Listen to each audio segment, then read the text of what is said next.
1990, I was speaking at a UFO conference over in Palm Springs, California. And I was speaking at a conference there. And this guy I noticed was dressed typical like a hippie, had the psychedelic shirt on and thongs but he had long hair all the way down his back, long hair, blonde, and was very soft-spoken. And he presented himself as just a hippie.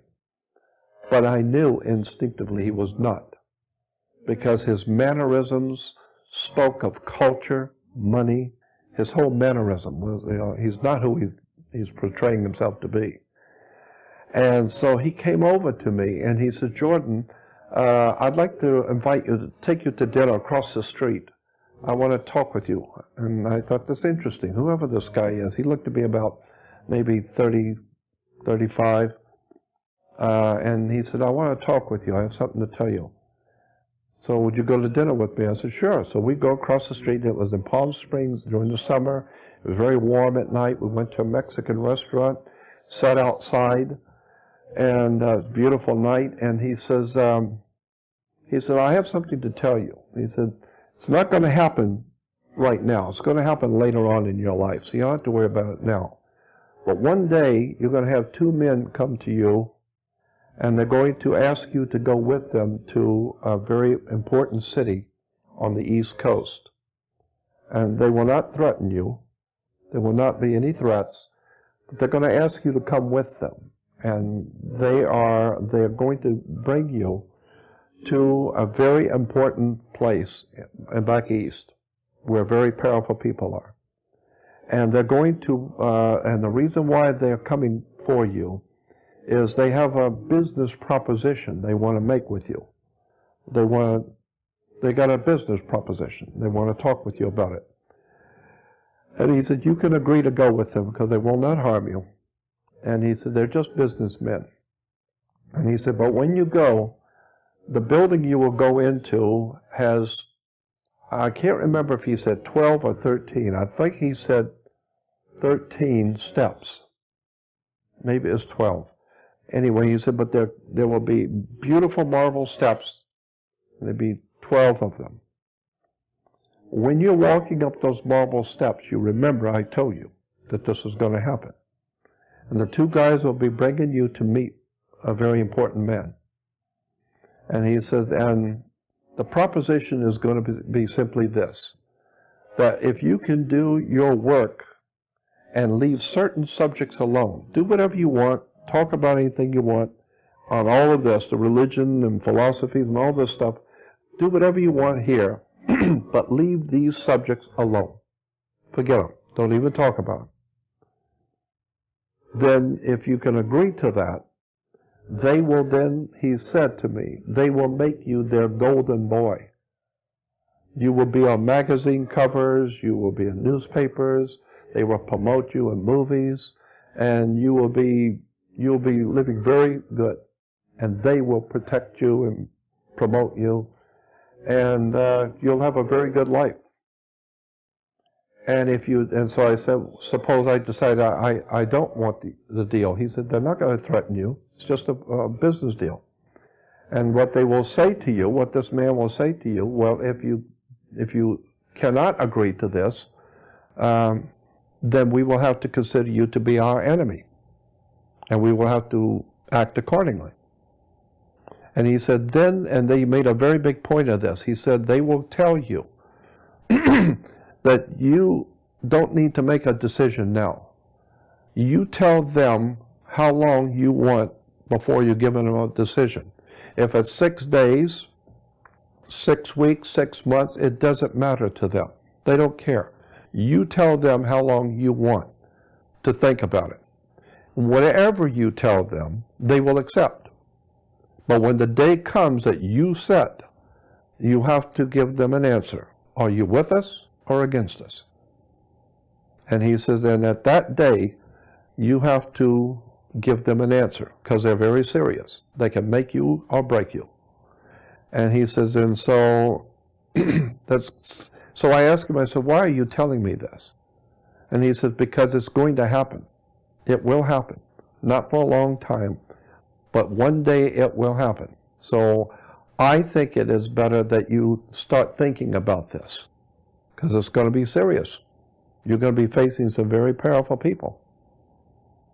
And they're not playing games. So you better start thinking about it. So I said to him, I said, well, what should my answer be? He said, oh, no, I can't do that. That's up to you. That's your call. And he said, all I will tell you is this, that whatever your decision you will make will affect you when you die. That I will tell you. If you make the wrong decision, when you die, you're going to pay for it on the other side. They're going to be waiting for you. So the implication was, I got from it, if you want to live good now, go with the flow. But when you die, you've got spiritual price you have to pay, because you sold out, kind of thing. He didn't say that, but that's what I gathered.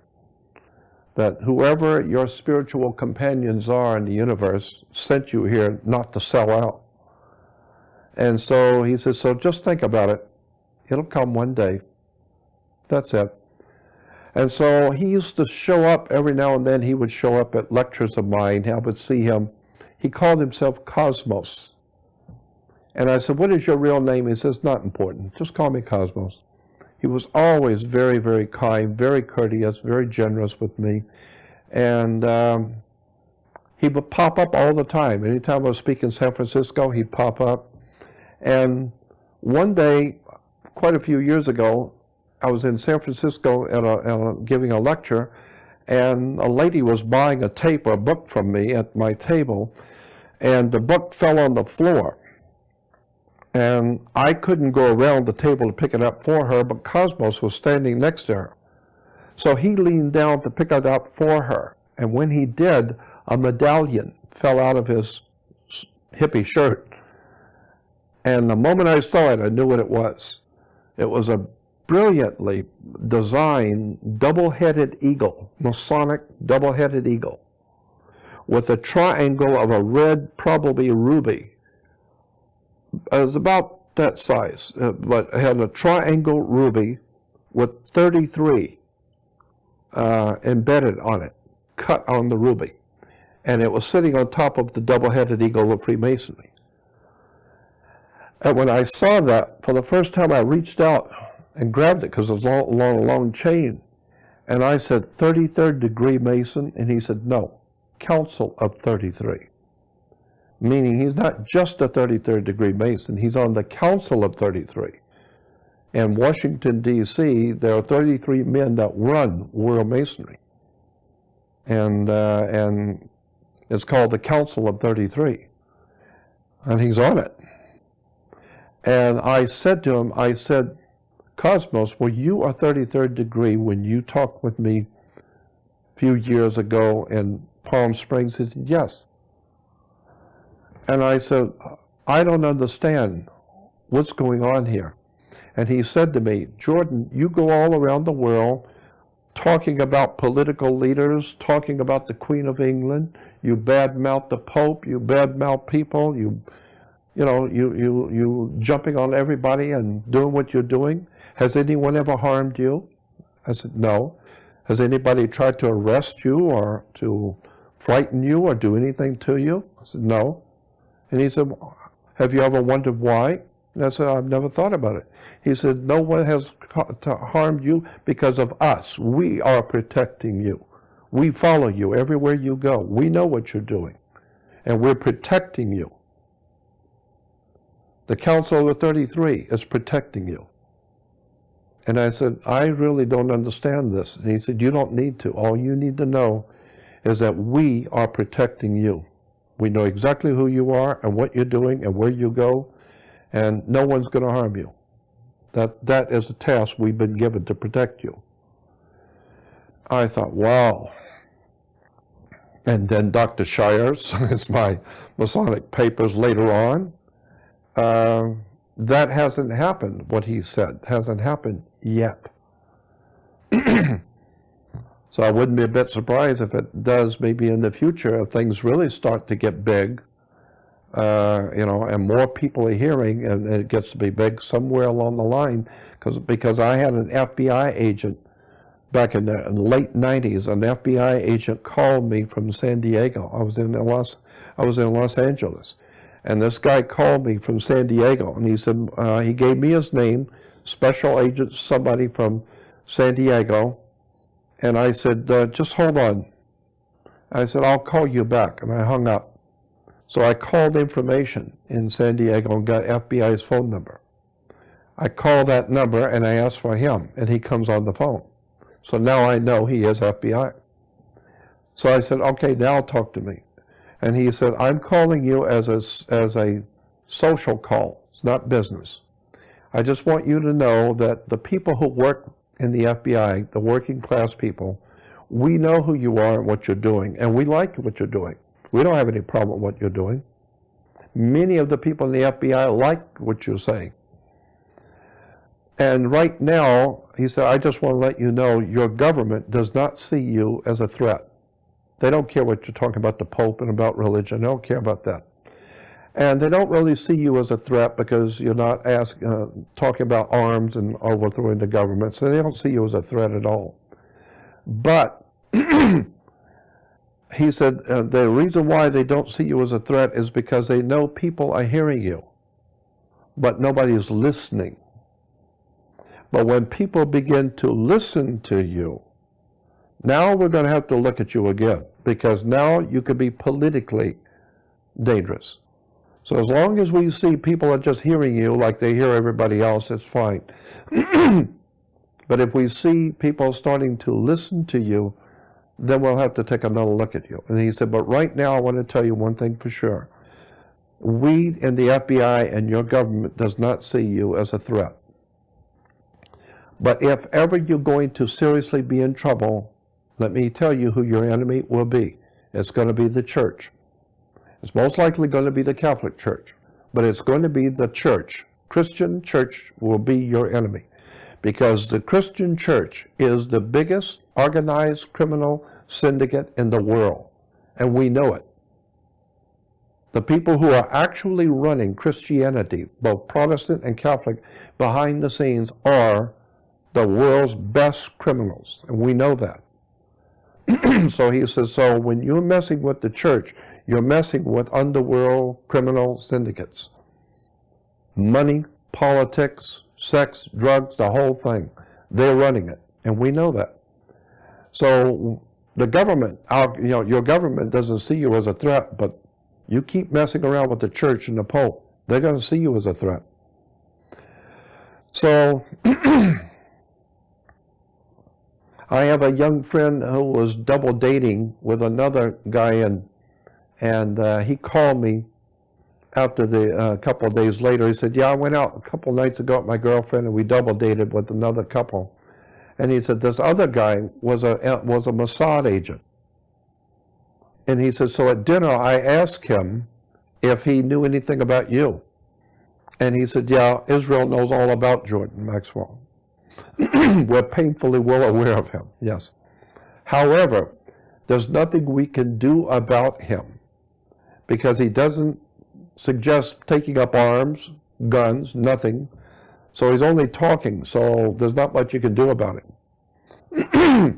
But he said, but Israel feels that he could be a very serious threat to Israel if he undermines our religion.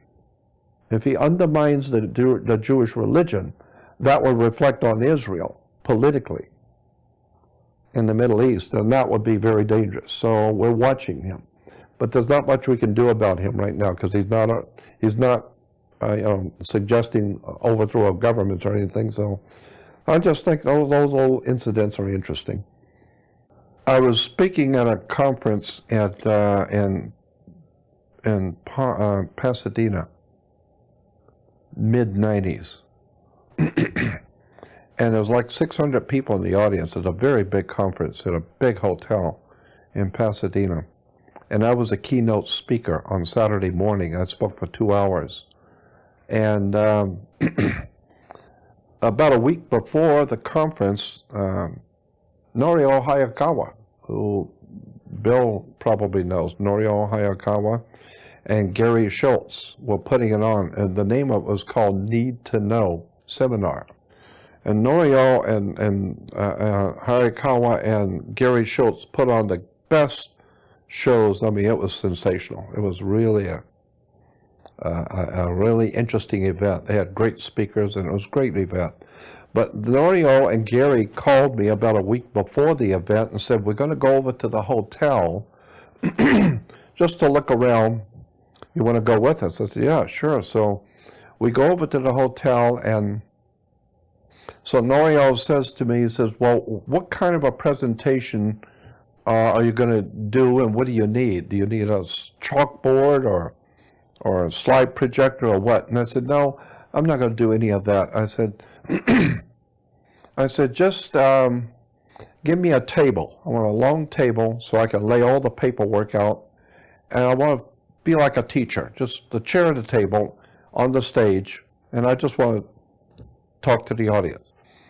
And so Norio said, well, I'll tell you what we'll do. We'll put a camera behind you, a video camera behind you. We'll have a guy on a bar stool sit behind you, and right here, so that when you pick up a document, they can zoom in on it and everyone can see it in the ballroom, because it'd be closed circuit television.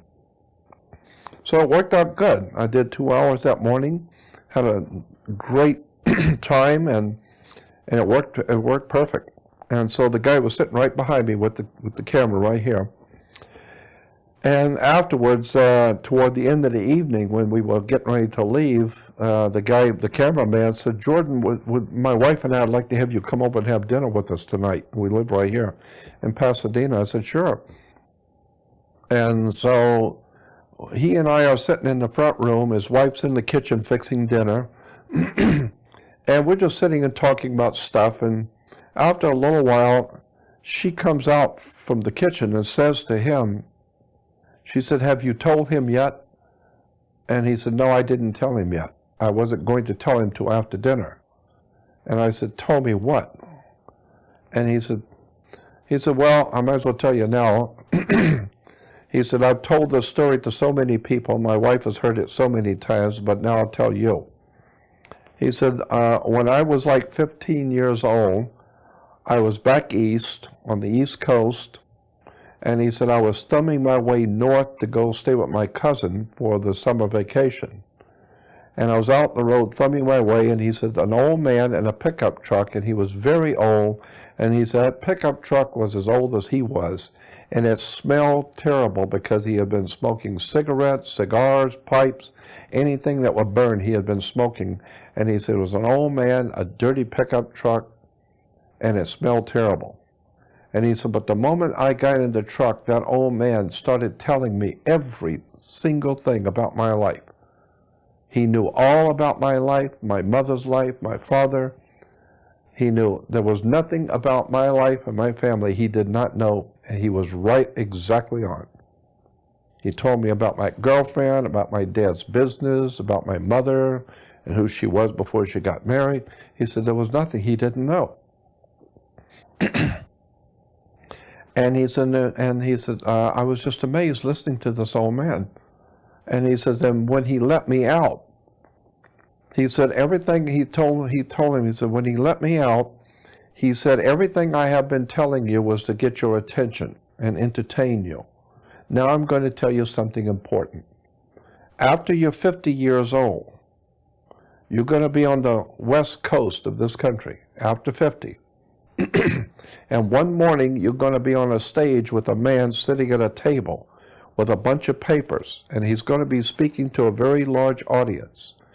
And you're going to be sitting behind him with a camera, but that camera doesn't exist now, but it will then. And you're going to have a special kind of camera. And that camera will allow him you will have the camera right on his shoulder. And when he picks the paper up, that camera will allow people in the audience to see what he's talking about. But that kind of camera doesn't exist now, but it will then. And when you find yourself on the stage with that man sitting at the table talking to the audience, you tell him, I put him there. He's not there by chance. I put him there. So that he doesn't think it was his idea. You tell him that I told you that you would be behind him with the camera, and he's going to be sitting at a table with papers, and that I put him there, so that he will know nothing he does is by chance. I put him there. He does what I tell him to do. And he said, so I've told everybody, I've heard this story for years, people I've told, and he said, but it wasn't until this morning when I'm sitting there on the damn stage with you and the camera, and he said, and I was so busy getting things set up, I wasn't thinking about it until you started talking, and it hit me. And he said, I looked in the audience at my wife, and she nodded her head, yep, this is him. And she said, and he said, I was shocked. I just turned 50 years old. I'm sitting on the stage with a camera behind you. And he said, you would be sitting at a table with the papers on a table, talking to the audience. And he said, so I have to tell you that I was told, like, 35 years ago, or whatever it was, that I would be sitting with you this morning, and that you would be sitting at that table doing what you're doing. And he told me to tell you that that wasn't your idea. So you can think that was your idea, but he told me a long time ago what you were going to be doing this morning. So I thought, wow, man. So I was visibly shaken, emotionally shaken, and tears came to my eyes. I got up and left. I walked out. He was upstairs. I remember walking down at night, and I took a long walk, and he came out to walk with me. And there were tears in my eyes because I was scared. That was frightening to me. And I said, I don't understand. He said, I don't either. I'm just telling you what the old man said. I don't know how to explain it either. But he told me that you're going to be doing what you were doing, and I would be sitting behind you with a camera. And when that happened, he told me to tell you that wasn't your idea. He put you there this morning. So I thought, wow, what a trip. And clearly that old man wasn't just an old man. Clearly. And it fits exactly with the story of the girl's father when you were 19. Exactly. He really wasn't just the girl's father. He was something completely different. Totally. You and I are just guessing here, but maybe they were just taking that form for the purposes of leaving a message. And in both cases, that message seemed to be something that indicated that they knew exactly what you would be doing at a particular time or phase in your life in years to come, which was all part of some orchestrated plan.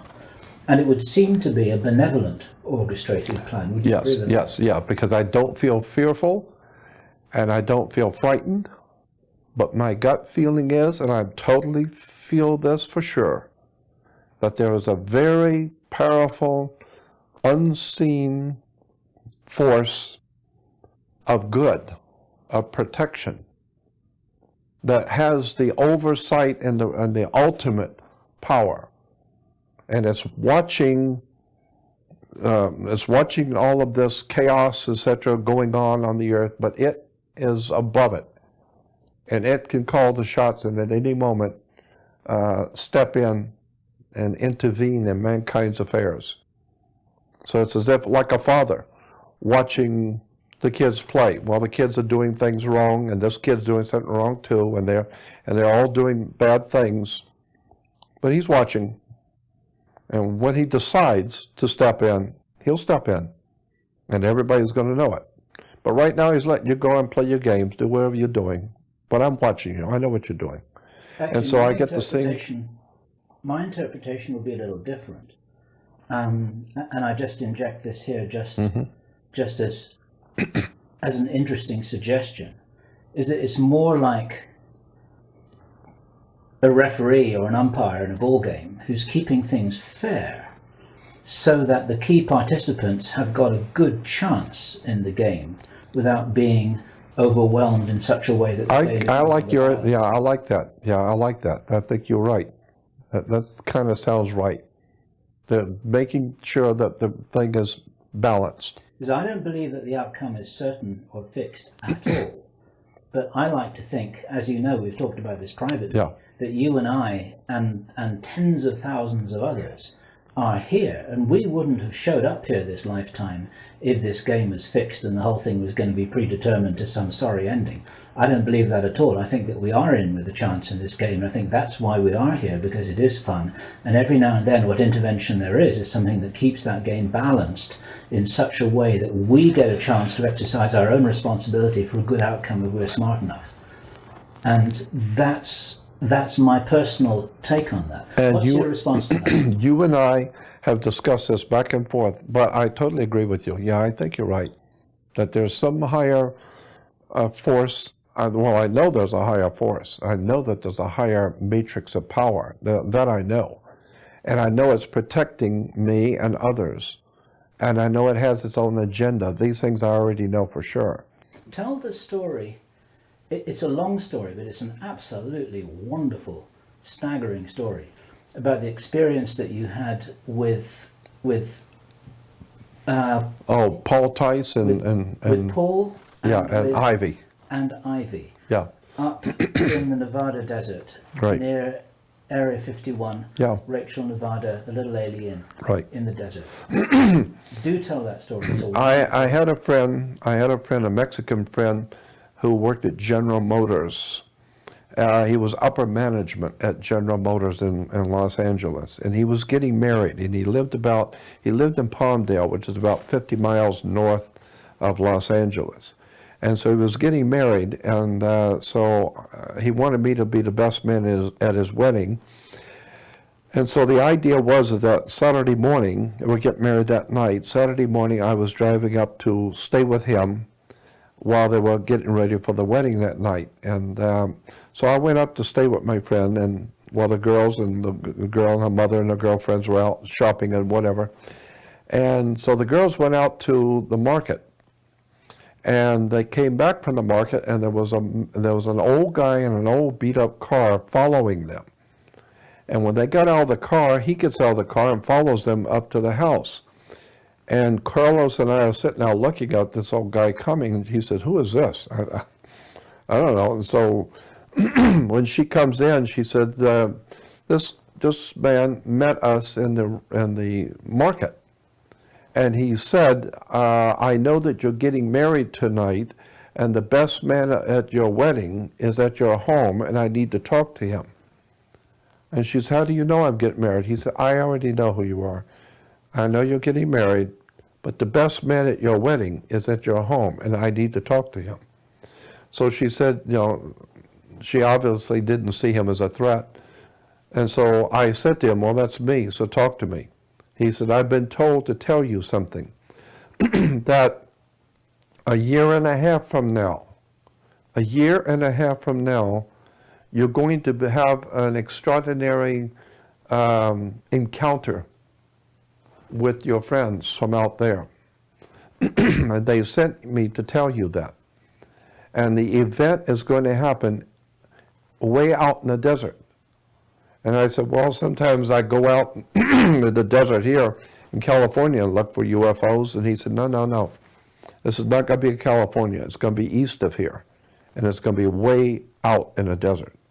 You're going to be way out in the desert. And they will pick the time and the place, not you. But it's going to be a year and a half from now.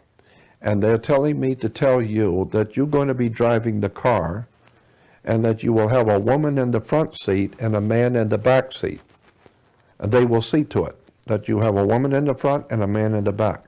And the reason why is because they want both a woman and a man to be a witness to what's going to happen. But the event is for you, not for them. But they want two witnesses.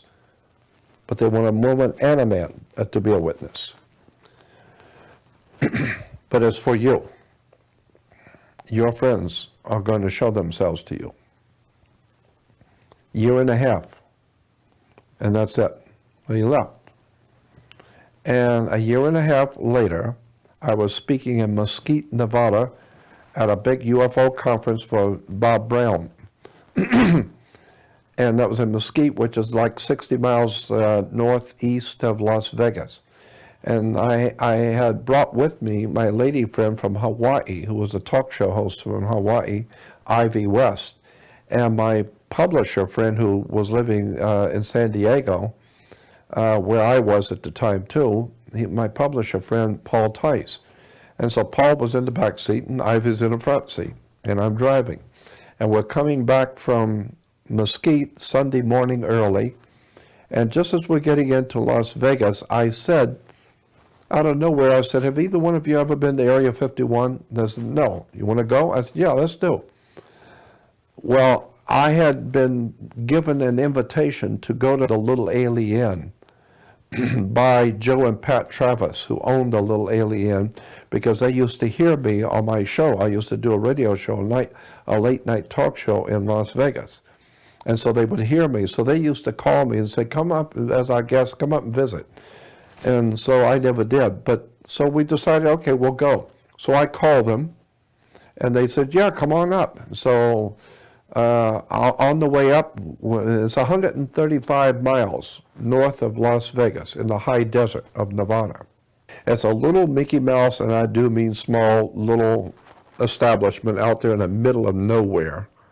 And it's actually just a big restaurant bar, and then there's about 6 or 8 mobile homes which are rented out the rooms like a motel, but they're little mobile homes. They rent them out like a motel. And then there's a mom and pop grocery store and a little service station, and that's it. You know. And it's called Rachel, Nevada. And so, and across about a mile or so to the mountain, on the other side of the mountain is the military base, Nellis Air Force Test Range, and very highly secret stuff going on out there.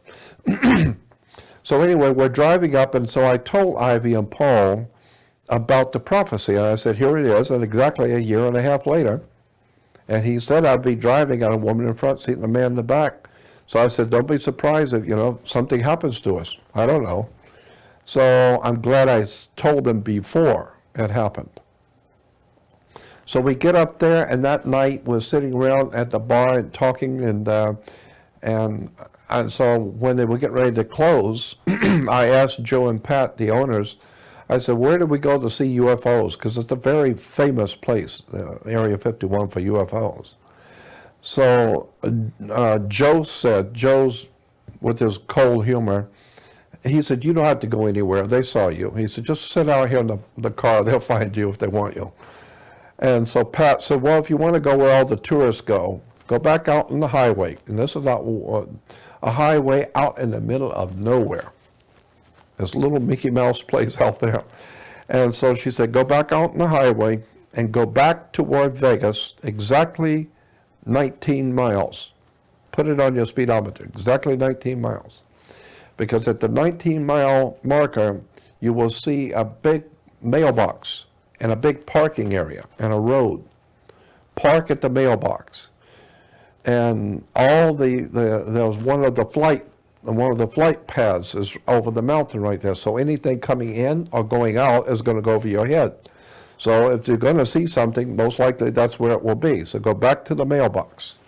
So we get in the car, I'm driving, a woman in the front seat and a man in the back, and I get out on the highway, and instead of turning right, which he just said, to go south, I turn north.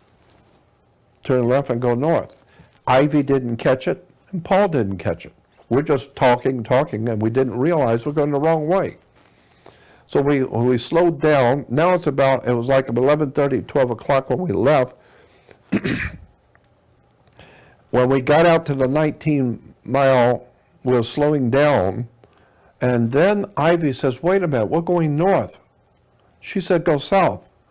So I said, all right, well, why don't we just turn around and go back? We got the room for the night, and we'll go back out tomorrow night and do it right. So she said, okay, so we'll stop. Well, now it's like midnight, and it was totally overcast. You couldn't see nothing, totally overcast. And it was like midnight, and it's 20 miles north of Little Alien, which is 135 miles to start with. Now it's 155 miles out in the middle of nowhere. And so I pulled the car to a stop, and where I stopped, there was a wide dirt road going off into the desert, and it was a well-kept dirt road. And Ivy said, let's go out in the desert. Let's drive out there. And I said, Ivy, you're in the desert. You're not going to see anything out there that you wouldn't see here. And tonight, you're not going to see nothing anyway, because it's totally overcast. I don't want to go out in the desert. And Ivy insisted, and Paul, jumped in and said, let's go out in the desert a little bit. And I said, why? Go out in the desert. So I drive out in the desert, I'm driving out, I go out 2 or 3 blocks, and all of a sudden I got this overwhelming feeling that we had done something wrong, and I was legitimately scared that we had done something wrong. And I said, Ivy, I'm getting out of here. I don't know what it is. We didn't see any sign that said stayed out. No, nothing like that. I just felt something was wrong. I stopped the car, I backed it up. And just before I took off, Ivy and Paul jumped on me and said, just stop the car. There's no signs, no bases or anything. Just stop the car, we'll get out for a minute. I said, Ivy, something is wrong, I'm feeling it. I want to get out of here, I'm serious. And she stopped the car. We'll get out for a minute. So I turned the key off. We get out, and when you shut the door and the lights are off, there's no stars, no moon. It's totally overcast. It's pitch black. No light, period.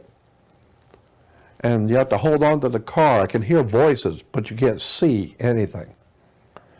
And that's a spooky feeling. I've never had that experience before. And in the total darkness, any light you see immediately. And so while I'm we couldn't have been out of the car 30 seconds, not even 30 seconds. And all of a sudden, the cloud opened up, like a little bit of an oval opened up. And you could see stars. Well, the moment it opened up, we all 3 saw it, because there's no light. Any light you see immediately. And Ivy said, look, the clouds are opening. And when she said that, 2 bluish-white disc-shaped things, glowing bluish-white, were absolutely gorgeous, beautiful. They came in when the clouds opened up, but when they came in, they didn't fly in. They kind of floated. They just floated in, and they floated close to the cloud above them so that the light was reflecting on the cloud above them, bluish-white, and they were glowing bluish-white. And as they came in, 2 of them, beautiful saucer-shaped things, very slow. And while we're watching, 5 more came in behind them. Now there's 7 bluish-white discs, and they come over us all of a sudden and stop. I was absolutely frightened. I've never seen anything as beautiful and awesome and otherworldly than 5 glowing bluish-white disc-shaped things stop over you. And instantly they change. And they would, in a quarter of a second, boom, they all change positions. I thought, God, how'd they do that? And then all of a sudden, boom, boom, boom, boom, and change again, and locked. And I was shocked. I know what the G-force for moving something that quickly. I mean, like that, and it was locked and stayed in place. And I said to Ivy, I'm getting out of here. I don't know what this is. I don't want to know. I'm scared. I want to get out of here. And I got in the car. I cranked it up, and Ivy and Paul loved it. They said, God, look what they're doing, how beautiful they are, 7 of them. And I said, get in the car, you're going to walk home, I'm leaving. And they got in the car because they knew I was serious. They rolled the window down and looked out as I flipped on the lights and took off. And when I flipped on the lights and took off, Ivy and Paul went totally berserk. Now they're both frightened, and Ivy and Paul are screaming and crying and yelling. Now she's really frightened. Now she's scared. Me, I was already scared. But now I got a woman in the front seat who's going ballistic on me, and I'm already frightened. And I'm screaming at her to shut up.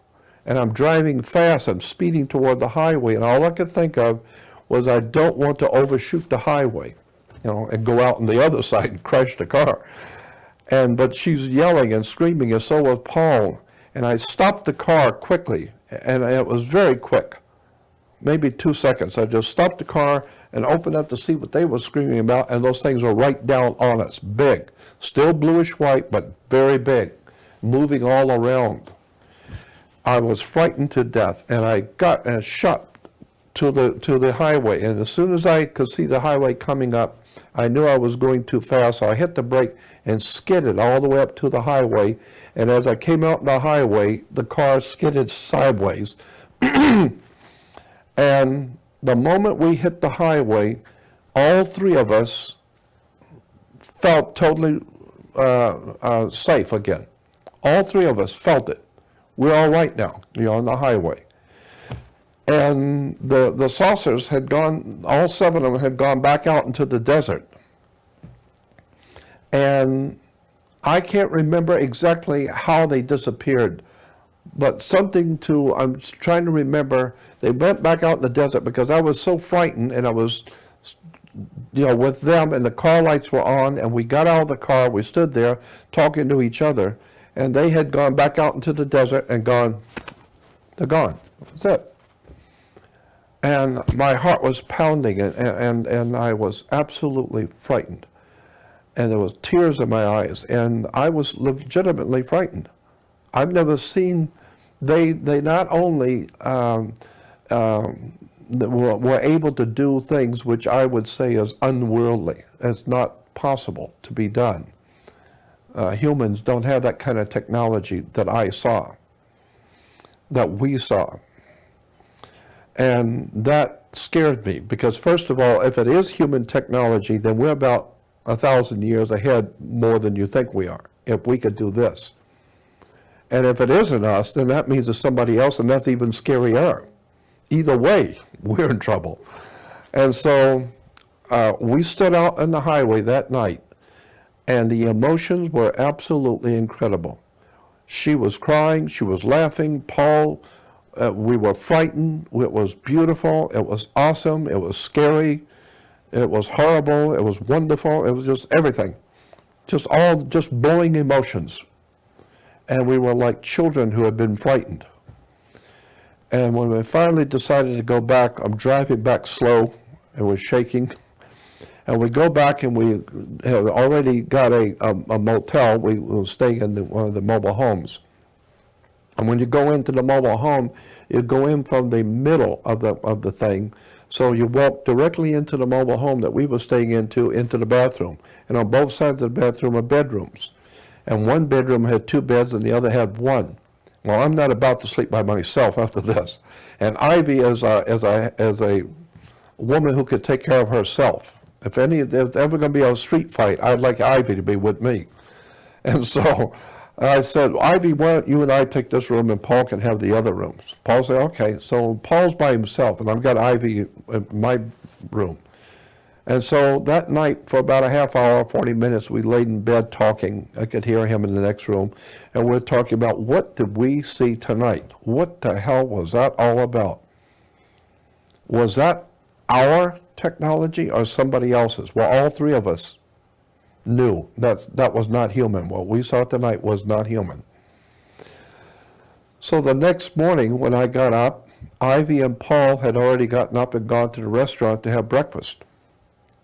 And when I went over there, they're sitting at the table with a bunch of people around talking to them. So I figured they're telling them what happened to us last night. No. Ivy and Paul were talking about the alien that came in the motel last night. An alien came in the motel. I was sleeping. I slept through it. And it happened to Paul. It was in his room. It came to him, not me, and not to Ivy and me. It came in Paul's room. And there's a video out there that Anthony Hilda video Anthony was up at Area 51 one time later on, a few years later, and Paul and I happened to be up there also, and we were telling Anthony about it, so he wanted to videotape the interview.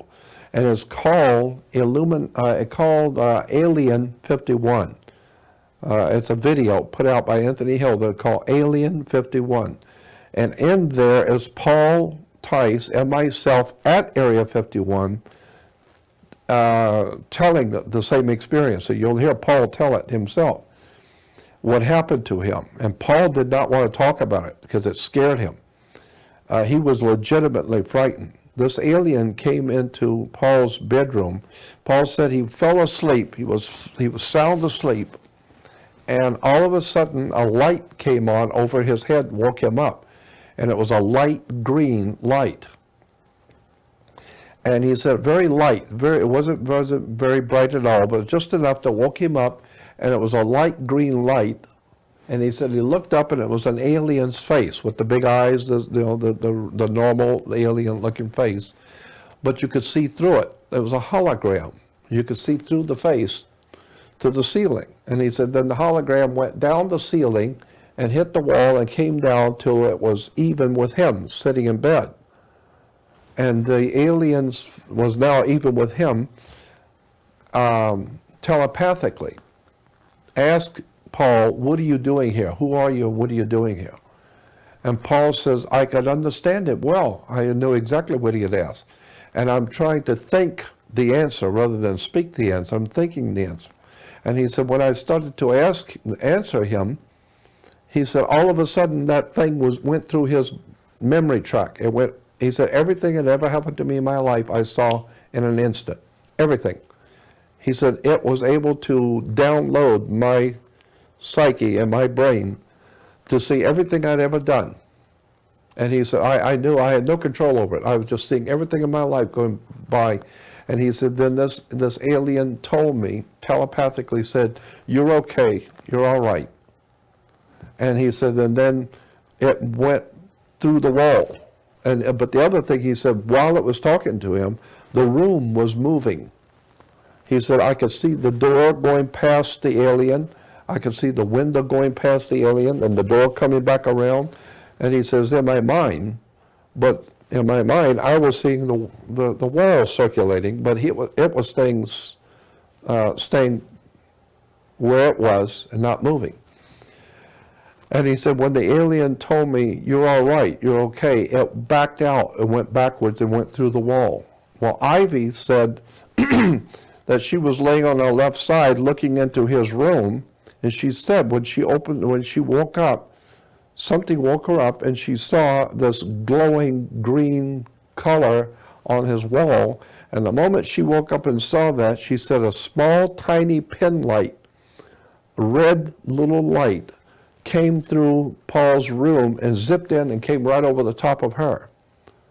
And she was paralyzed. She said, I couldn't move, I couldn't scream, I couldn't do anything. I couldn't move. This little red thing was sitting over the top of me. And she said, then I saw the light go. It went. That little red light shot back out and followed, and it was gone. And she said, so I got up and went in there and sat with Paul. She said, you were sound asleep. And she said, and so Paul said that this thing had told him, you're okay, you're all right, and it left. And so I'm listening to this, and I said, I didn't see anything. And when I said that, Pat Travis, the owner of the restaurant, she's very knowledgeable about UFO stuff. And Pat said to me, she said, no, they know who you are. They were just playing with your friends. They just play this way. Sometimes they'll do this to people just to scare them. They were playing with your friends. But they know who you are, and they're not playing with you. And so I thought, wow, to have her say something like that. And so, but that's exactly what, the old man had said. So a couple of days later, we left, and I drove Ivy back to the airport in LA. She went back to Hawaii, and Paul and I were living in San Diego, so we drove back. And I was working for a company called Truth Seeker Company in San Diego, and Paul was my publisher. And this all happened in the first week of December of '94. December of '94 is when I had this whole experience out there in the desert with these 7 UFOs and the alien coming into Paul's room. And so the late spring of '95, I was working in San Diego, as I said. I rented a Chrysler convertible, and I told no one where I was going. And I drove back up to Area 51 by myself. I didn't tell Paul, told no one, even the people I'm working with. I just took off and went, and I rented a Chrysler convertible, and I drove up there, and I wanted to go back to where I'd had the experience. For some reason, I just wanted to go back. And so I got there, and that afternoon, about 4 o'clock, I drove out north, 19 miles, found the road, and drove back out on the same road. I wasn't going to stay out there when the sun goes down, or when it gets dark. I did want to go out there after the sun goes down, but when it gets dark, I'm not staying out there. And so I sat on the back of my car with my feet in the back seat, and I talked with them. And I said, look, I know you're here, and I know you can hear me. And I also know that you don't have any, you don't wish to harm me, and I know that. If you did, I wouldn't be here. So I know that you don't want to harm me.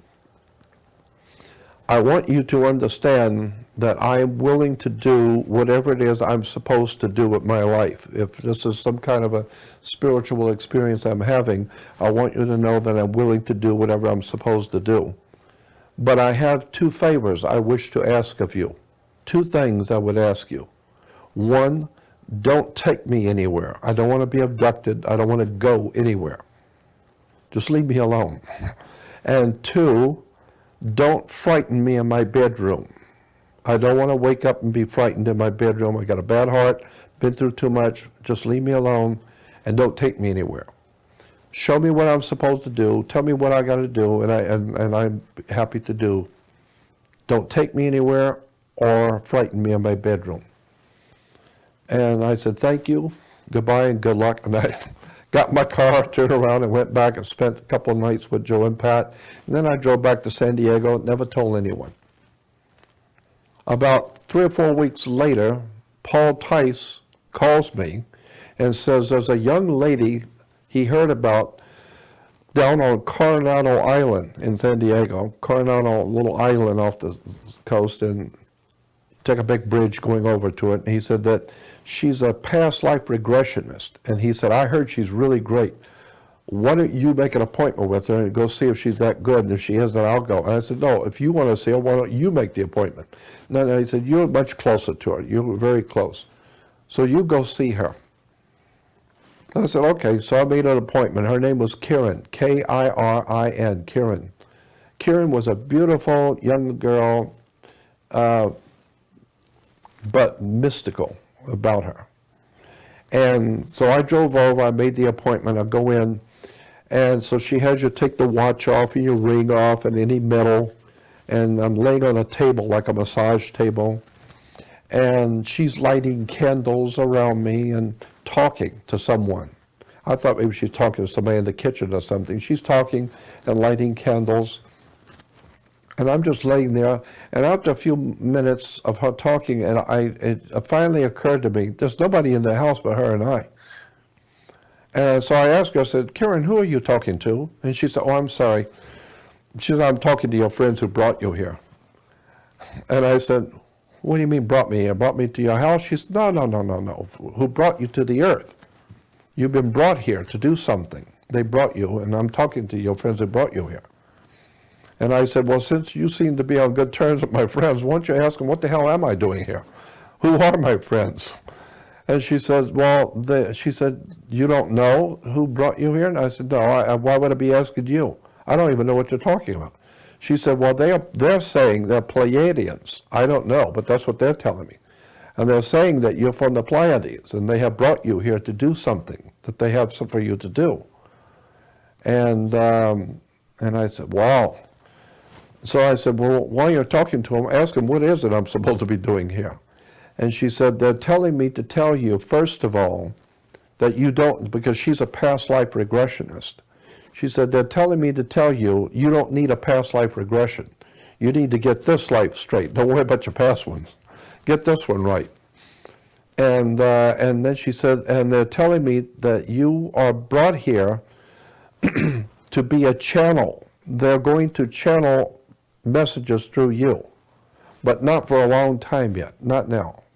But ultimately, that's what they're going to do, is they're going to use you as a channel. And they're going to put you into a position where you will be heard by important people.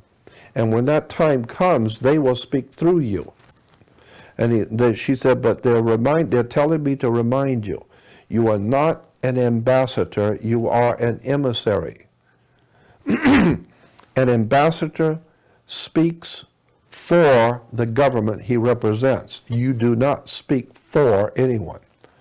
An emissary merely delivers a message. You're not speaking for anyone. And they're telling me to tell you, to make sure you understand that. So that you're an emissary, not an ambassador. And you will be able to just deliver the message, and the message will come from them, through you. But not now. There will come a time when you will be speaking before important people, and the people who are supposed to know will know who you are. You don't know, but they will know. And when they're listening to you, they will know who you really are. And so she said, so they're telling me to tell you, just get this one right.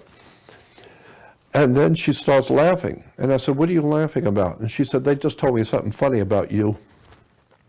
She said, they told me about 4 or 5 weeks ago, you rented a Chrysler convertible and you drove up there and went out on the same road that they saw you the last time, and you didn't want to go out that night because you were scared, but you went out in the afternoon and you sat with your feet in the back seat. And I was thinking, I never told anyone this. She was exactly right. And she said, and you sat with your feet in the back seat and you said to them that you didn't mind doing what you're supposed to do, but you didn't want to be frightened in your bedroom or abducted. And they thought that was funny. They got a laugh out of that one. And I said, why would they think that's funny? And she said, because if you knew where you have come from and what you look like where you came from, as opposed to what you look like now as a human, you think you would be scared. Wait till you die and go back to where you come from. That's really going to be a shock to you. And she said, so they just thought that was humorous.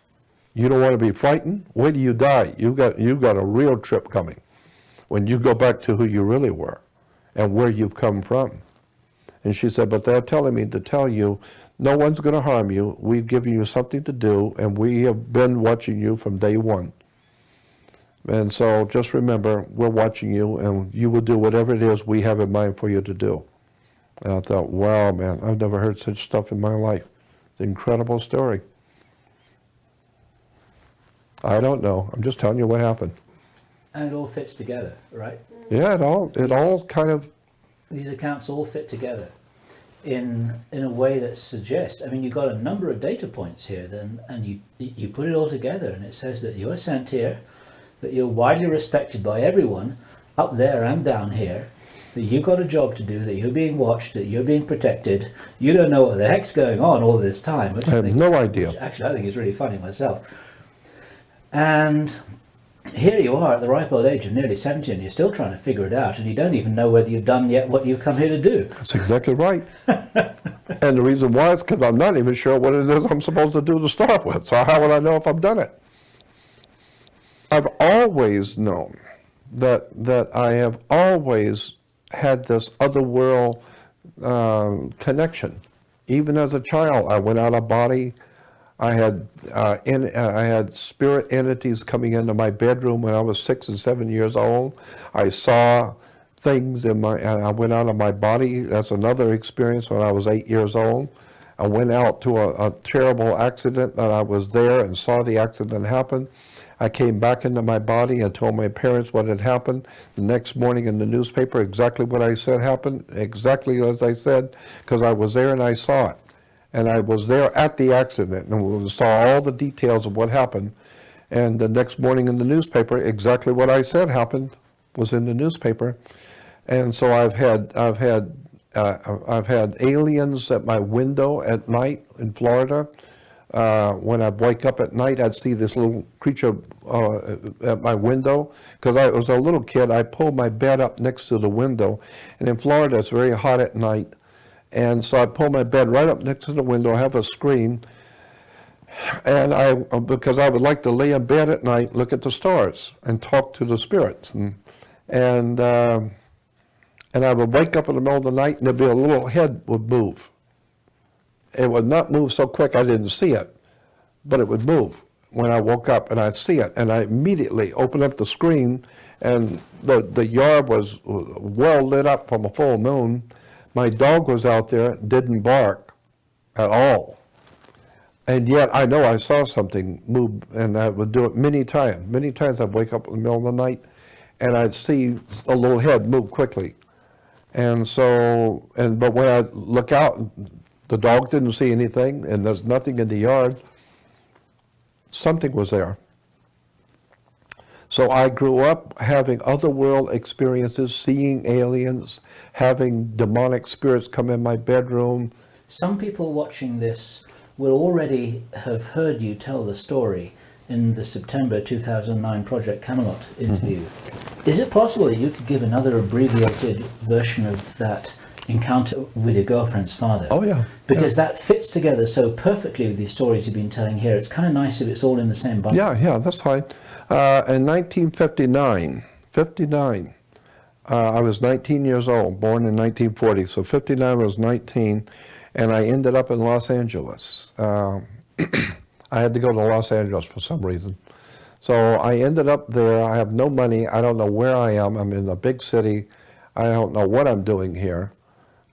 But, you know, I was a kid on the run, so here I am in LA. And one morning in North Hollywood, I went in a restaurant in North Hollywood, 1959, and there was, the place was full, so there's no room anywhere, except for one seat at the counter. So I took the seat at the counter, and there was a girl sitting next to me. She was probably, I was 19, she was probably like 17 or so, a little younger than I. So we started talking, and come to find out, she only lived a couple blocks from me, and I only lived about 3 blocks in town, and she lived 2 blocks from me. She had walked downtown, and I had walked downtown. So we hung around town for a while, and then we walked home together. And then we started meeting on the Saturdays and Sundays. I'd meet her downtown, and we just hang out together. And then when we walk home, she lived 2 blocks further than me. So I never walked home with her, but she knew where I lived. And one night, it was on a Friday night, it was a very eventful thing that happens. One night, on a Friday night, she knocked on my door about 10 o'clock at night, and she said, "My dad wants to talk to you." And of course, I don't want to talk to anybody's dad. And I said, "I don't want to talk to him. I got nothing to say to him." And she said, "My father is a very important and interesting man. He's got something to tell you. You need to come with me." So I said, "Okay." So I went. And as I was walking with her up to the house, he happened by chance to be coming out of the house. And the moment I saw him, the hair raised up on the back of my neck because of the feeling, the involuntary feeling I got was so overwhelming. And I was shocked at the feeling I got from him. With an immediacy, I knew there's something strange about this man. I'm feeling it already. But I love it. It's not fearful. It's a trip. I don't know who this guy is, but I can't get enough of this feeling. And so he made come on in, and the thing I noticed about him immediately is I've never seen anyone more in control of themselves than him. He knew precisely what he was doing, the way he moved, his mannerisms, his whole demeanor was very strange. So come on in. And I thought, well, I don't know who this is, but I'm feeling something here. So I went in, and we're sitting on the sofa. I'm sitting on one end, he's sitting on the other end of the sofa. My girlfriend is sitting on the floor with her younger sister, about 10 years old. They're sitting on the floor. The mother is in the kitchen or somewhere in the back room, and he's just talking, just small talk, asking me, how do you like your job and how do you like living in California?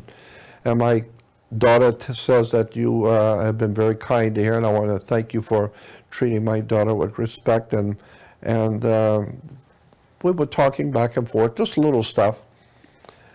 And I was beginning to feel a little bit better about him. He's talking normal human things. So I'm feeling a little bit better, a little bit more at ease. And he knew that. And then he said to me, he said, remember back when you were 8 years old and back in Florida and your dad built a new back porch? Remember the back porch was falling apart and your dad's brother, they built a new back porch at the house? And your dad used green lumber. It smelled funny because it was green lumber. And you remember that when your dad built that back porch? And it shocked me. And I didn't want to show tears in front of my girlfriend, but it was shocking. And I said, yes. And he said, well, did that happen? I said, yes, it did. And he says, and remember one night you were in bed. And you got out of bed and you went out the back porch, remember? And the moon was really bright. And remember how you picked the wood with your finger? You were peeling the wood because it smelled funny at night, the green lumber. And you picked it and were smelling the wood. You remember doing that? And again, I was even more frightened. And I said, yes. And he said, well, did you do that or didn't you? I said, yes, I did. And he said, and what else did you do? You talked to God, didn't you? I said, yes. And he said, what did you say to God? Remember, you looked up at the moon and you talked to God. And I was just looking at him. I was scared. And he said, what did you do? You said to God that you would like to do something important with your life. Isn't that what you said? And I said, yeah, that's what I said. He said, well, that's why you're here. We brought you here to let you do something important with your life. After all, you asked. And so we've decided to give you something important to do. And I said, I don't understand. He says, not important. But you did say that, didn't you? Yes. How would I know that? He said, how did I know all of that? And I said, I don't know how you know that. And he said, I know that because we were there. When you were talking to God, we were there. So you wanted an opportunity to do something, so we're going to give you an opportunity to do something. And I said, who is we? Who are you talking about? He said, that's not important right now. You'll learn later. And he said, but we also, he said, you're very interested in UFOs and aliens and spooky stuff like that, aren't you? And I said, yeah, I'm very interested. And he said, yeah, I know. We know that. And he said, would you like to see some UFOs tonight? And I said, yes, I'd like to. He said, well, I can do that for you. Come on, I'll show you. So I got up with him, and the two girls got up. And the two girls, myself and the father, the four of us go out in the front lawn, probably about midnight, 1959, and he looks up in the sky and he starts inaudibly talking. You know, he's moving his mouth, he's talking, but you can't hear him. And then he turns to me and he said, they said they'll be here in a couple of minutes. They'll be coming from over here, southeast. They'll be coming here in a couple of minutes. And I said, who? And he said, you'll see. You wanted to see UFOs, right? Yes. Well, just wait, they'll be here. And so I look at my girlfriend and she's looking at me, and the look on her face was, she was saying to me, yeah, I told you my father was an interesting and important man. I told you. And I was looking at her trying to imagine, is this a trick or but how would he know the things about me that he knew? And who is this man that I'm fascinated with? And sure enough, a couple of minutes later, 3 UFOs, disc-shaped things about the size of the full moon in the sky. That's how big they were. Not a little light, full moon size. 3 of them come out over in a triangle formation and stop right over the top of me, right over the top of us. And I'm looking up at this, and the bottoms, they were all 3 identical, making no sound. And they were all 3 circulating like a pie with 6 or 8 slices, and each slice is a different color. But they were vibrant colors, like laser colors, very vibrant, oranges, pinks, and greens, and they were circulating, but not so fast as to blend the colors. And 3 of them, and I'm standing there looking at them, thinking, my God, this is beautiful. And it's such an eerie feeling. It's quiet at night. It's late. I'm standing out here with a man that's blowing my mind, and I'm looking at 3 UFOs. And then he looks up and starts inaudibly talking to them again. And he said, they said that they're leaving now. They're going now. And so they did. They started moving. They went north very slow, until they were out of sight. And I said, what was that? And he said, that's us. And he said, why are you in California? Why did you come here? And I said, I don't know. I have no idea. He said, that's right. We brought you here. You said you wanted to do something for God, didn't you? Yes. Well, then we have brought you here so you can do something for God. And I said, what? Oh, I don't understand what you're talking about. He says, we have something for you to do. And we've been watching you from day one. We've already decided a long time ago, even before you were 8 years old. We've already decided. So we brought you here to start you on your journey, to begin your life for you. We're going to guide your life so that you learn what you're supposed to. You will have all the experiences that we will see to it that you will have, so that one day, he said, what you're going to do for us will not happen till the last part of your life. It's going to be the very last part of your life. But when that day comes, you will know what it is you will have to do. You will know what it is you have to do. Right now, it's not important. You're just going out and live your life. We will see to it that you meet who you're supposed to and learn what you're supposed to. And when it's time, we'll let you know what you need to do. We'll be there. And so I used to go over to his house. That night, he said, to start you on your journey tonight, I'm going to start you on your new journey, where you're going in your life. I'm going to give you a book. The book he gave me was called The Complete Works of Charles Fort, F-O-R-T, Charles Fort. Charles Fort is very well known for his work. He actually wrote 3 books, probably a lot more, but the 3 most important books were put into one big volume now, and so you can get it as a very thick volume called The Complete Works of Charles Fort. And what made his book so interesting, and why the Father gave it to me, is that Charles Fort has documented a thick book on all the strangest things which have happened in the world, which were documented and which have no explanation at all. No one even ventures to even try and answer it. It's just strange stuff that have happened, and no one has any idea how or what it means. And he documents it. But what makes his book so interesting is that he documents everything with every paragraph. Every paragraph has documentation. Where he saw this, where he found this, where he got this information, where he got that information, and what page it was on, who wrote the article, and everything. So you can find anything. It's all right there documented, paragraph by paragraph. And the kind of things he found were just so extraordinary, mind-blowing stuff. It's all there. The world is filled with strange things that have happened that nobody has any explanation for. And when he gave me that book, I know he gave it to me because it opened up my mind to the occult world. Occult simply means hidden.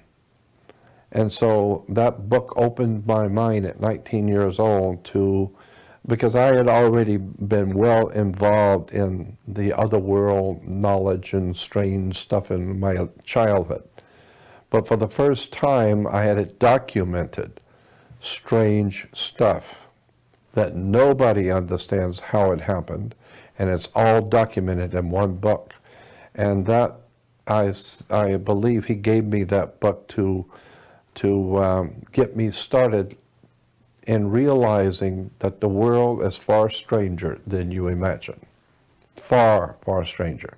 I like that one quote of the astronomer, I think it was, who said the universe is not stranger than you imagine. The universe is stranger than you can imagine. That was the great British astronomer and physicist Sir Arthur Eddington. Incredible quote. That's exactly right. And when you read Charles Fort's book, you think, wow, this stuff actually happened, you know, and it just defies your imagination as to what all of these incidents.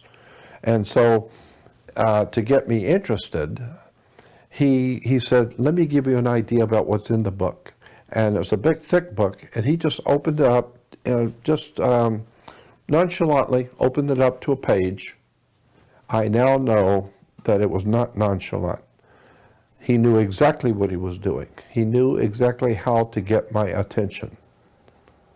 It's otherworldly how he knew my psyche and my spirit to get my attention. And he says, let me read you something. And the first thing he read me was about a city, a little town, a small town in California, mid-California, back in the 1860s, I think, 1870s. And it's happened to that little town 2 or 3 times in that same town on a clear day, and a sunny, clear day with no clouds in the sky, enormous boulders, tons and tons of boulders would fall out of the sky on a clear day. And they had newspaper people there reporting it. The townspeople saw it. But the thing that made it interesting is that the boulders were like, you know, some of them 2 and 3 tons apiece, falling out of a clear blue sky. But they didn't fall at the normal rate of speed. It took all day for them to come down, all day long. They come down slow. And when they hit the ground, they would bury themselves in the ground where they normally would at normal speed, and the dirt would fly out very slow, all in slow motion. And the whole thing was, you could sit and watch it all day long. It was all in slow motion. But when it was when the rock had finally settled, it would be exactly where it would have been normally, and it would be exactly the way, you know, what would have happened normally, but it took all day for it to happen. So it was obviously a time warp, that these things were coming from somewhere out there in a time warp and hitting this little town. It's happened 2 or 3 times to the same town. And it's documented, it really happened. And if a house or a car or something was in the way, it's too bad, because this thing is just coming down and would just crash right through the house, crash through the car, whatever, and there's nothing you're going to do to stop them, because they're in another time warp. And how do you explain that? Nobody could. But that's just, and then he looked at me, he said, that's just one story. And he said, here's another one. And he just run through the book and found another page and read another paragraph. And the second paragraph was even stranger than the first one. And he read me about 3 or 4 different paragraphs. And he said, do you see what I'm talking about? And I said, yes, I love this book. I love this stuff. So he said, well, I'm giving it to you. Go read it. And so I started going over to the house. Sometimes I'd go over in the evenings after work. I'd go over and sit and talk with him, and he would tell me all kinds of strange things about what it's like on other worlds out there, and who's here on the earth, and where they've come from, the different alien life forms, where they've come from, and why they're here. Do you remember anything about what he told you? Yeah, well, we used to go up to Palmdale 2 or 3 times, he and the 2 girls and the wife and myself, and those were incredible, precious times. The girl would come over and said, we're going up this morning, come with us. And I'd go over there, and I'll go in his car, and we go up in the desert, about 50 miles north of Los Angeles, up in the high desert, and it's way out in the desert. And the girls would go with their mom, and they'd be wandering around the desert. But he and I would go, and he would show me mounds and holes in the mounds and holes in the earth that I'd never seen before. And he says these were made by aliens many, many years ago. And he said, I want to show you, and we went to some mines also. He knew where these different mines were. And but he was telling me that there are certain places under the earth that these particular aliens live, where they stay, and it's under the earth. And he said, I'll show you a couple of the places, but you don't want to go in them. It's their property, not yours. So, and they look at it very jealously as their property. So don't mess with their property. Don't go in. They didn't ask you to come in. And he said, but I you know, as long as I'm with you, you'll be all right, because I'll tell you where not to go. Do you remember where those places were? Yeah. And who those aliens were and what they did? I don't remember the names of aliens, but are you know, the exact information. But I remember where those places are. Where are they? Well, pretty. I would say I couldn't take you right to it, but I can take you to the area and say, okay, let's go out here and you'll find them. It's up in Palmdale, off of what is it? Parablossom Highway. I think it's Parablossom Highway. And it's off of Parablossom Highway, but I'd have to get out there, and I would know it when I see it, even though it's changed a lot out there. But I remember about a year or so ago, I was driving from Vegas, coming back through, and I remember this area, and I slowed down and stopped, and I remember this dirt road. So it's still there. It still hasn't been built up and built over. And what's the story, as best you remember, of what these aliens are doing in that area? Do you remember anything about what he told you? Not really.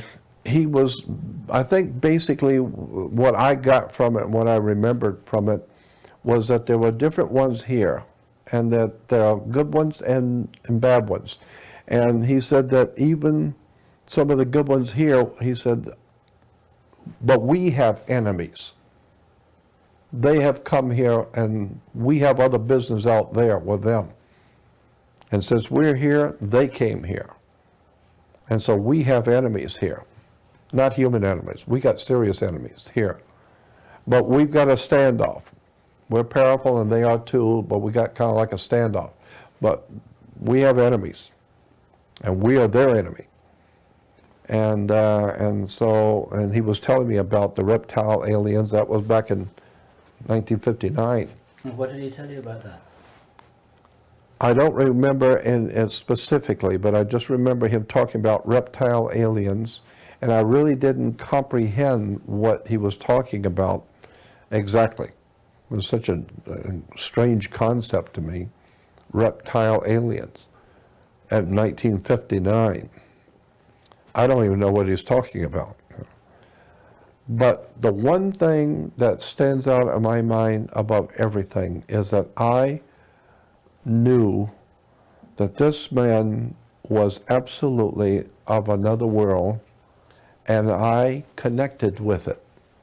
It was as if I wasn't that I understood it and was into it. No, this was part of me. It's part of my person, who I am.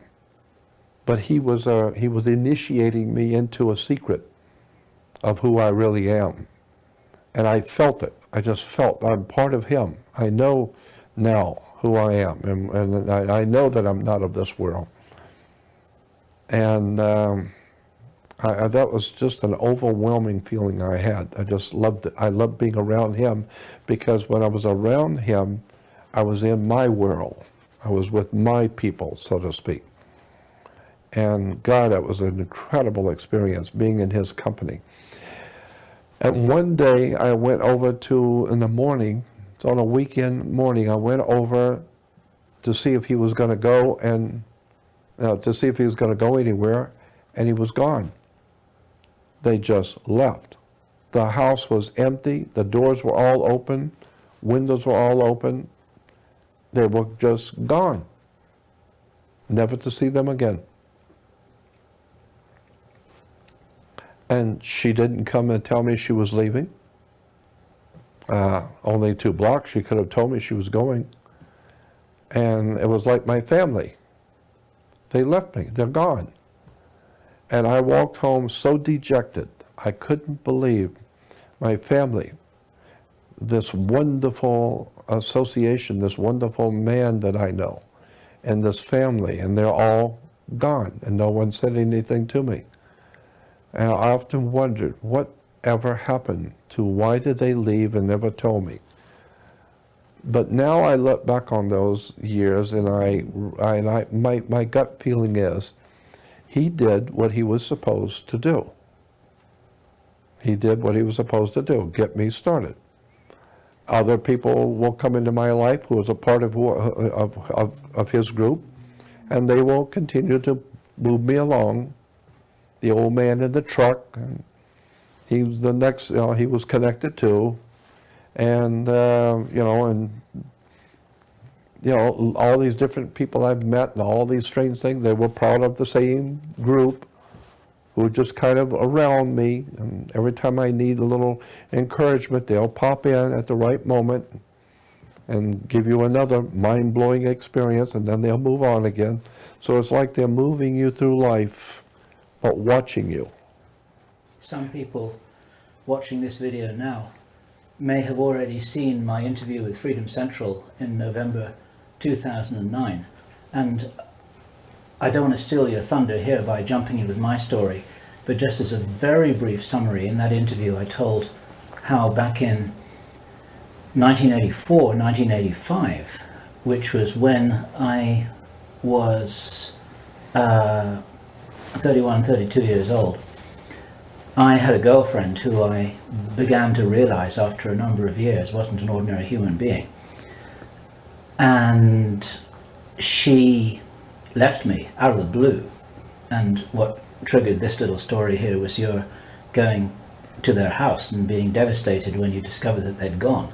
And I was devastated when my girlfriend left me. And she told me, she said, and this is not usually how people end a relationship, she said, "My purpose in your life is complete," she told me. I had no way of handling that. I had absolutely no way of handling that at all. I was devastated for quite a long time. Now, of course, I understand it much more clearly in exactly the way that you've presented it, which was that there was a coaching and a mentoring and a guiding going on. I needed that catalyst, that catalytic experience. That's right. At that stage in my life, in order, let me start that sentence again, without which I might not be doing what I'm doing at the moment. And it's Precisely right. It's the same with you. Exactly. And probably like you, I've heard these stories from many people all over the world, and while none of them are identical, many of them have the same theme. Mm-hmm. I assume that you get people writing to you. Oh yeah, absolutely. Sure have. So that's why I know that I have a connection with him and with something greater that's out there. That I know. That's what has led me all of my life, in spite of everything that has happened to me and all the setbacks and all the tragedies and all the horror stories that's happened to me. I have always known that there is something out there, and it's watching you, and you are just merely a part of something otherworldly that's going on. There's something else going on here on the earth, and it's not of this world. And whatever it is, it could be aliens, it's probably alien life forms, but somebody else is in charge. That's why I have said, and we've talked about this before, I don't mind, letting someone else guide my life. I don't mind that at all. And another analogy that I could offer here, not wanting to trivialize it, but it's like if you're a football player, and I know what you think about ball games, but some of the people here watching this video might appreciate the analogy, it's like a tough ball game, and you're out there on the football field, and you're getting slammed into, and you're getting winded, and you're getting knocked down, and you're getting bruised, and you wish that you weren't there, and you're having a tough time, and you think, God, this is a game, I'm not really enjoying this game anymore. And then during the break in the game, you go and talk to the coach, and then the coach reminds you what it is that you're doing and why you're a valuable team player and how come you're going to win the next game because you won the last game, and this one's tough, but you haven't lost it yet. You know. Yeah. Then it kind of gives you a whole new thing. When this game goes back, you're ready to go back in and do it again. That's right. Yeah, and you're right. And I'm not trivializing this by referring to the concept of games, but if we see it all from a higher level, then when we're in the game, it feels like it's life and death. You're At the right. end of the game, you think, hey, that was a good game, let's go and have a beer. Yeah, You know. you're right. And Yeah. for me, that's a concept that works quite well. Yeah, I think you're right. My feeling is you're right. That's exactly right. Somebody's watching, and the higher authority, when it sees that you need it, which is kind of slipping now a little bit because you're human, and they give you a little picking up to remind you who you are and what you're here for. Did I ever tell you what happened to me in New Jersey when I went back to do the ABC network show? I didn't tell you that, did I? So far, it doesn't ring a bell. Okay. Tell it anyway. It doesn't matter whether you told me. I did a radio show in Los Angeles. My first radio show I had ever done as a interview. The first time I was ever interviewed on radio was Tom Likas. Tom Likas in L.A., very famous talk show host. And Tom Likas called and wanted to be on his show. Well, that was very famous talk show host. You get on his show and you've been somewhere. And it was on one of the biggest stations in town in LA, and he was the biggest talk show host at the time. So I went on and I did a 2-hour show with him. It was the first time I was ever on radio doing an interview. And I got such an enormous response from the audience. But one guy called and said, Jordan, I live in New York. I'm the producer of the Bob Grant show on ABC Network in New York City. He said, would you come to New York and do what you did on Tom Likas' show, come to New York and do it on ABC Network? And I said, yeah, I would love to. Since I don't know what I'm doing anyway. And so I went to New York, and I was, but when I got in, I was on a Sunday morning, I flew into New Jersey. And they had me have a hotel room in New Jersey at the airport hotel. And the next day they would have a car. On Monday, I was going to be doing the interview. They were sending a car to pick me up to bring me into New York. And so I was so tired because I hadn't slept for a day or so before. I was nervous. You know, this is only the second time I've ever done a radio interview, and it's ABC Network, New York City, right? And I'm nervous, and I don't know what I was doing, but I figured this is part of who I am, so just grin and bear it. And so I got in the hotel room.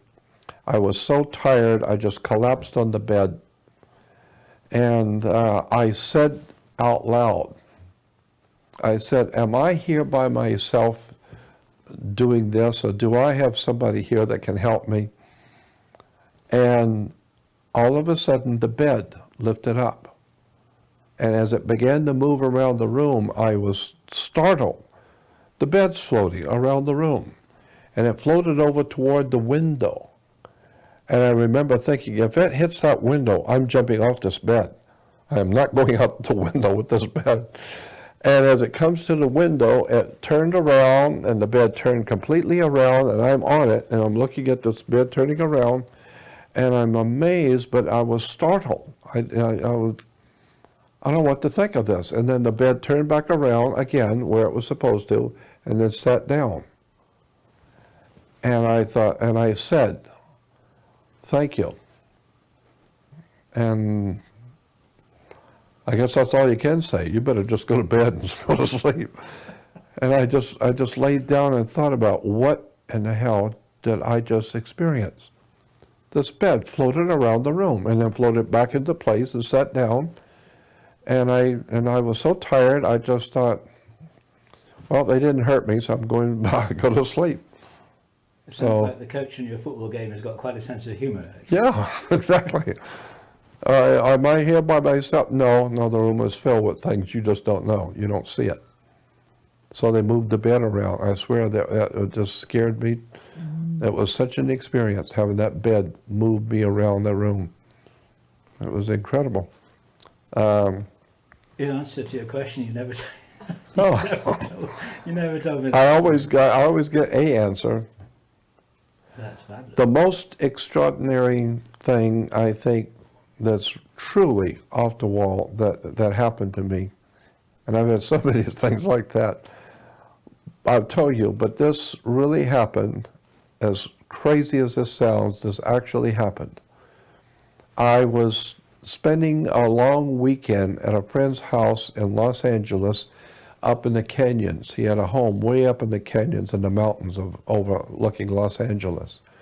And I had a young friend of mine from Orange County that was friends with the owner also. And so he said, well, both of you guys come up and hang out for the long weekend with us, with the family. So we did. So he gave us the top bedroom. It was a 3-tier home up in the canyons, way up in the mountains, overlooking LA.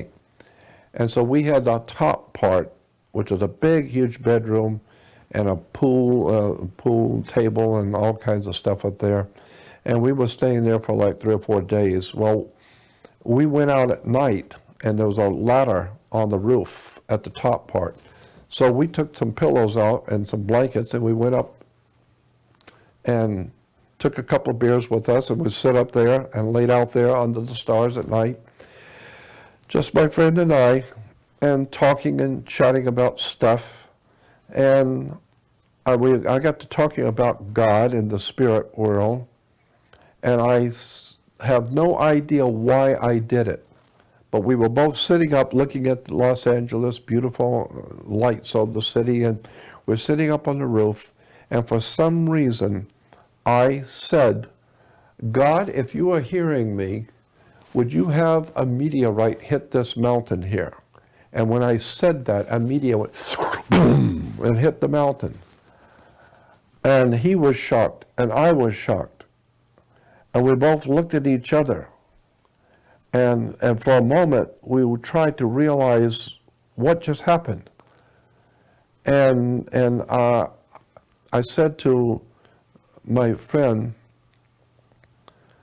and I looked at him, and he says, what did you just do? And I said, I don't know. I don't know why I said that. And it happened. I said, would you hit the mountain with a meteor? And that very moment, boom, it hit. And all the lights on the Box Canyon, all the lights came on all the homes because the ground shook. And people came out with flashlights up in the hills. You could see them, and people were scared. That mountain was shook. And I sat there and was amazed. Why did I say that just a few seconds before it happened? That is truly amazing to me. And I have no idea in the world. It's one of those freaky things that there's no explanation for. I don't know why I said it, and I have no idea why it happened the way it did. It was truly extraordinary. The young man that was up there with me still lives in Las Vegas, and we talk about it from time to time. It's just strange stuff. Did I tell you about my friend Bob Leeds?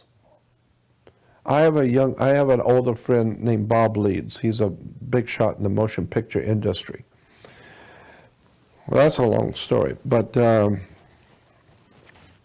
there's 2 parts of the story, and it's very long. It's like that other long one.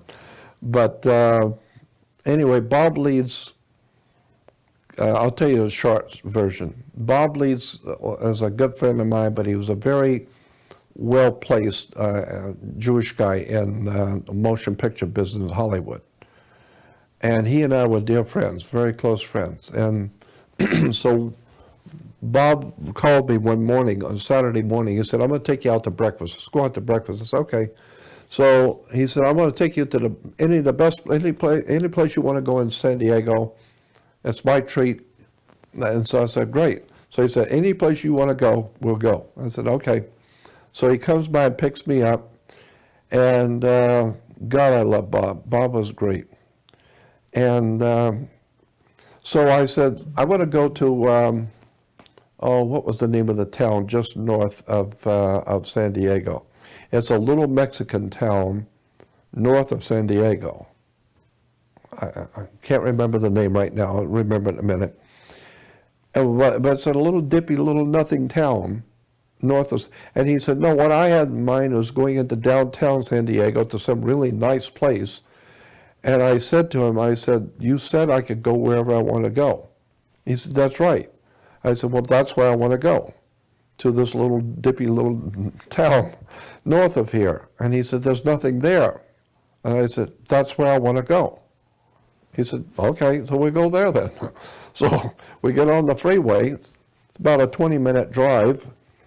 And so as we're driving, we were talking about stuff. And we got on the subject of people that we would love to see again, people we've known in the past that we'd like to see again. And I was telling him a couple of people I would love to see in my life again that I've lost track of. And then he was telling me, he said, well, there's two people that fit that for me. He said, there's an old Native American Indian chief, Native American Indian, that I grew up knowing, and he was like my second father, and he said, I loved him, and I would give anything in the world if I could see him again, the family again. And I don't even know if he's alive. And he said, the people that knew him and knew me, I've asked them, and they don't even know where he went. He's gone. Nobody knows. And he said, that's the one man I would really like to see, is that old Native American Indian and his family. And he said, the other guy was a guy I went to school with and grew up with. He became a Mormon, and he became very wealthy. He's a real estate developer, construction. And he said, but I've lost track of him, and he was one of my dearest friends in my life. And I've lost him too. I don't know where he went. Nobody that knew him knows either. So those are two people I'd like to see. And so we were talking about other things. So we get off the freeway, and in this little Mickey Mouse town, and we're driving through the city, and there's no place to eat except IHOP, International House of Pancakes. Well, they're everywhere. And so I said, oh, well, there's an IHOP. Let's go there. That's where I want to go. And he says, Jordan, I was going to take you to a nice restaurant in San Diego, and you come up to this little town to go to an IHOP? And I said, that's where I want to go. Come on, you say I can go? That's where I want to go. He said, okay, we'll go to IHOP. So we pull in and we park, and we go in, and the place is crowded because it's the only place in town to eat. And finally they seat us, and when we're sitting down, all of a sudden, his whole demeanor changed. I saw something was very, very radically wrong with him. I could tell it in his face. I could tell there's something wrong. And I said, what's going on, Bob? What's wrong? And he said, there's the old man right there, and there's my friend, the contractor, right there. Both of them. That's the old man, and there's my contractor friend. Both of them. And he said to me, I don't know how you do this, but understand from this day forward, I believe you are somebody. I have never seen this. I just got through telling you I wanted to see these two people, and out of nowhere we come up here, and here they are. So you've sold me. I don't know who you are or where you've come from or what you're doing, but there's something strange about you. And so I was amazed. And he had like tears in his eyes. He got up, went over and sat with the old man, and then his buddy saw him. He goes over there, and they're all sitting around the table talking. I don't know what's happening. I didn't know. I just wanted to go to IHOP. So that's a lovely story. That's a beautiful story. incredible. Beautiful story. And he had like tears in his eyes. He came back as we were driving home. He said, I don't know who you are, and I don't know how this happened. But as far as I'm concerned, I'm never questioning anything again. He said, I've had so many strange experiences around you, strange stuff, but today, that took the cake today. I am totally cannot believe what just happened today. The two people in my life I have wanted to see, and you brought me up here to this little town out of nowhere to an IHOP, and there they both were. So, wow. This is the kind of stuff you wouldn't dare write that into a movie. I know. That's right. It'd be thrown out, be thrown out as the... Yeah, Bob Leeds. Bob Leeds. A wonderful story. And... Thank you. You said that... There was something else I was going to tell you, but I can't remember. There's a whole bunch of things you were going to tell us. Oh, yeah, about the reptilian stuff, too.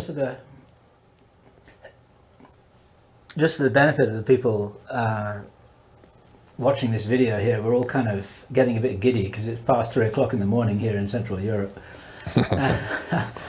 And see, I slept late, so I'm full of life right now. Yeah, I see Jordan's doing fine. He's on Los Yeah, I'm doing fine. I'm on a roll, so... He's on at any time. He's just about ready for lunch. But you said that you wanted to tell some more reptilian stories, and one of them is a staggering one, which you did tell in your September 2009 interview. And you said you had more. And oh yeah. These are significant, in my own opinion, because of what you yourself said in the September interview, that it's actually quite important to rescue David Icke from being lampooned as the only person who's, quote, inventing all these stories about reptilians, and you know that these are not inventions, and you have heard many of these stories. I've heard these stories as far back as 1959. And you even brought some of the stories to his attention. That's right. I brought some of these actual stories to his attention, yes. And he was very courageous in coming forth very publicly to make this into a... And I think I even said that. I said that on the stage up in San Jose when David was speaking, and I was too, at a conference. And at the end of the conference, there was a question and answer, in which David was on the stage, and I was too. And I said at that conference, I said, I am totally committed to the fact that there are reptile aliens here on the earth. Of that, there is no doubt in my mind. But it's not because David Icke is saying so. I've known this long before David Icke ever came into the picture. Many years ago, I have had many different stories told to me by very powerful people, people who are well-grounded, highly intelligent, well-respected people over the years have told me of their personal one-on-one encounters with reptile aliens. I have to believe when that many people, that well-grounded, intelligent people tell me things like airline pilots, bankers, real estate executives who are telling me their personal one-on-one experience with reptile aliens, I have to assume there must be something to it. Well, it's very good of you to publicly take some of the pressure off David, because David has been ridiculed for this, so let's all be ridiculed for this. More people will come forward with their stories. There's no doubt in my mind that they are here. Because it's one of the most important stories on this planet right now, and people need to know, whatever the truth is.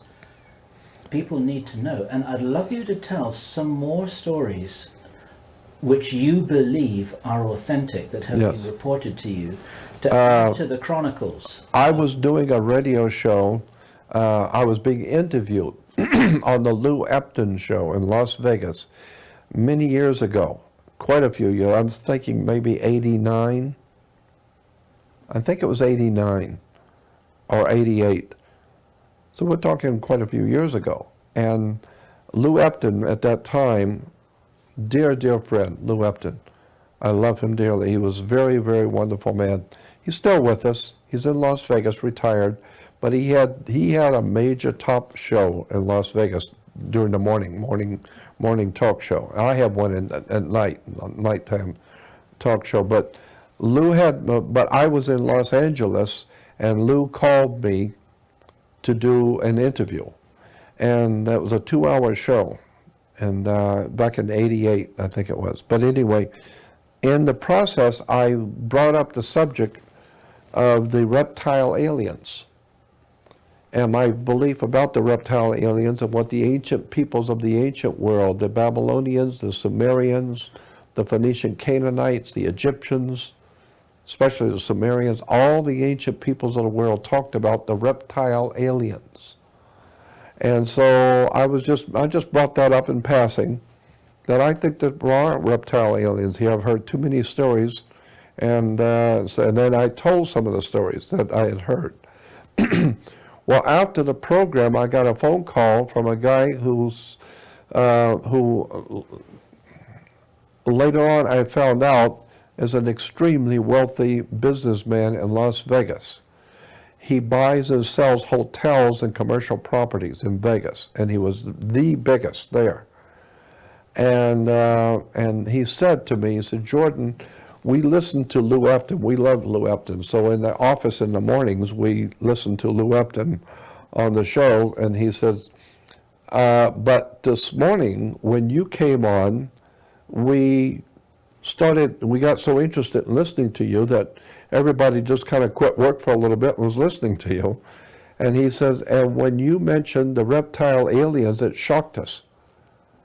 And he said, "I'm a Christian, and I have 5 men who work for me in my office, and they're Christians, and they all belong to the same church. We all go to the same church, and all 6 of us are in the office, and we were hearing you today." And he said, "When you mentioned reptile aliens, I had to call you and tell you, we're Christians, but every year we go somewhere in the world on vacation, and my company pays for everything." And he said, "So I take, and all 6 families go together on a vacation somewhere." And he says, and last year, now this was like in '88, so he's talking about '87. And he said, last year we decided to go camping for a couple of weeks in Colorado. And he says, we were up in the mountains and we broke camp one morning, and we walked up to the top of this mountain. We were almost there anyway at camp, and then the next morning when we broke camp, we walked up to the top of the mountain to look over the lay of the land. And he says that out in the valley, we could see that there had been an area that had been cleared away. It was like a round area that had been cleared away.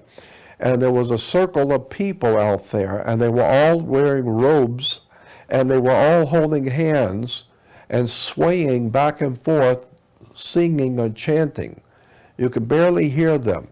But he said, but it was very quiet where we were. We could see that there was some kind of a ritual dancing or swaying back and forth in a circle. They were all holding hands.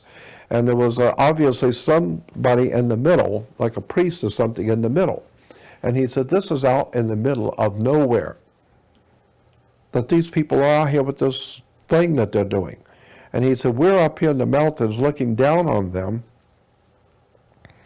And he said, while we were standing there looking at them, all of a sudden, a second figure popped up out of nowhere. But it was bigger than the man that was in the middle. It's in the middle too, but it's much bigger. And it pointed up at us. And he said, and all the singing stopped, everybody stopped and pointed. And he said, we knew we'd been had. And he says, we didn't know what was going on, but whatever it was, it just popped in out of nowhere, pointed up at us, and everybody is now pointing at us. And he said, so we figured we better just get out of here. He said, when we turned around, it was standing behind us. That thing which was down there was already behind us. That's how quick it moved. He said, when we turned around to run, there was a reptile alien standing behind us. He said this thing was at least 7 to 7.5 foot, to maybe 8 foot tall, had a reptile man's head, but it was a reptile head. It was very muscular, looked like a human body on the ordinary of a human body, but a reptile body, extremely muscular. And he said, and it was looking at us, and he said, it cast some kind of a spell on us so that the children and the women, no one could move. We were like frozen. And he said, and even nobody could say anything, nobody could cry, nobody could run, nobody could do anything. And he said we were staring at it, and it was looking at us, but it had control over us. It had locked us so that we couldn't move, we couldn't scream, we couldn't do anything. And he said, and this thing was gazing at all of us, looking at the children, looking at the women. He said, this reptile alien, and he says, we're just Christians in a church. But we saw a reptile alien. This thing was not of this world.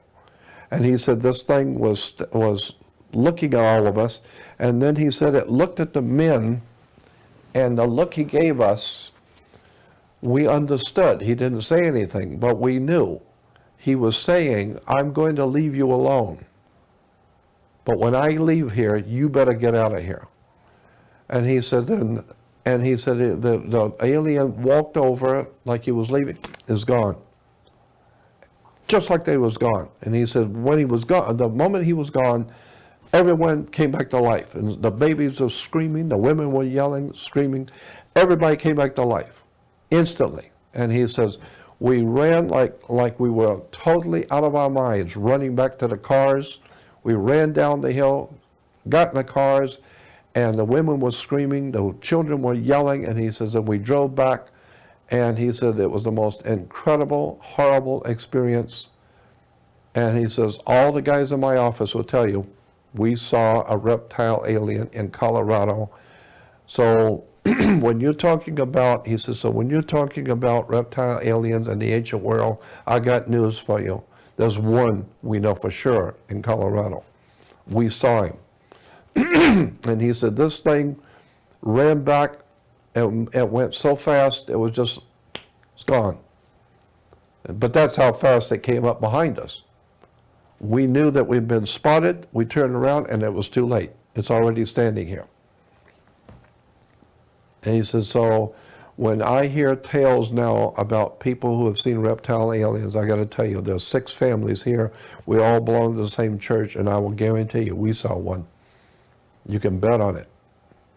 So, and this is and I found out because I started asking questions when I was in Vegas about this man and his company. And yes, he's a very wealthy man and a very, very big company, well known in Las Vegas for buying and selling the hotels and big properties. And he said, yeah, I'm just telling you what happened to us. And my suspicion, which may well be yours as well, say it again. My suspicion, and it may well be yours as well, is that for every person who comes forward and reports a story, there are 100 others who don't. Oh, I'm probably right. You're probably right. Maybe 1,000 others who don't, because who's going to come forward publicly and say a story like that?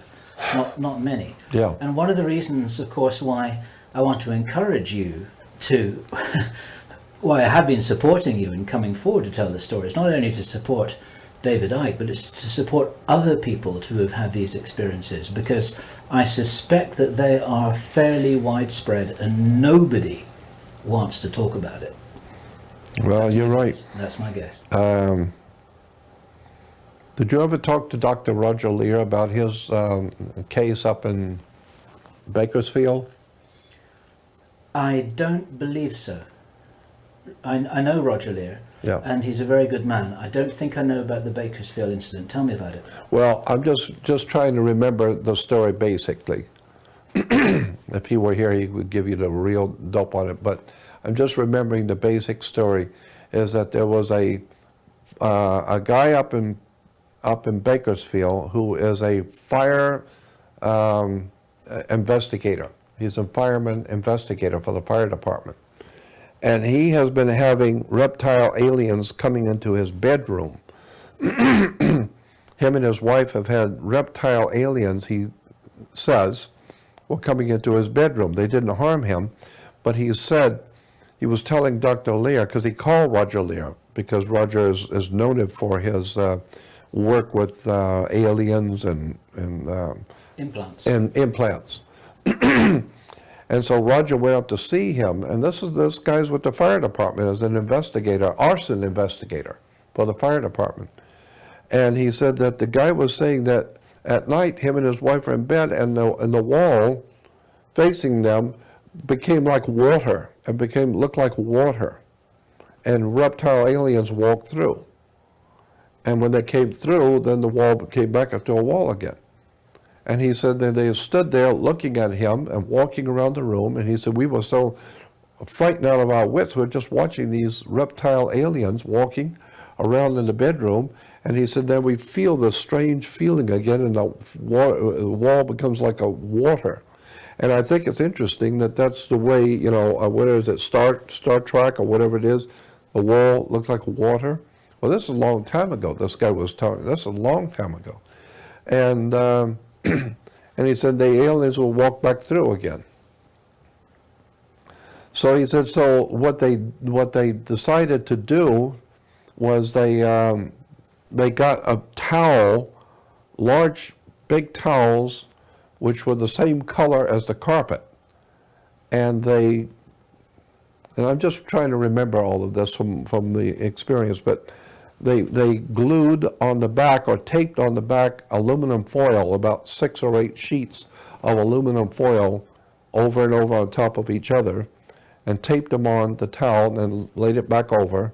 So the idea was that anything coming through that wall will not see the towel because it's the same color as the floor, and will walk, and the impression will be on the aluminum foil to prove that there was something in that room.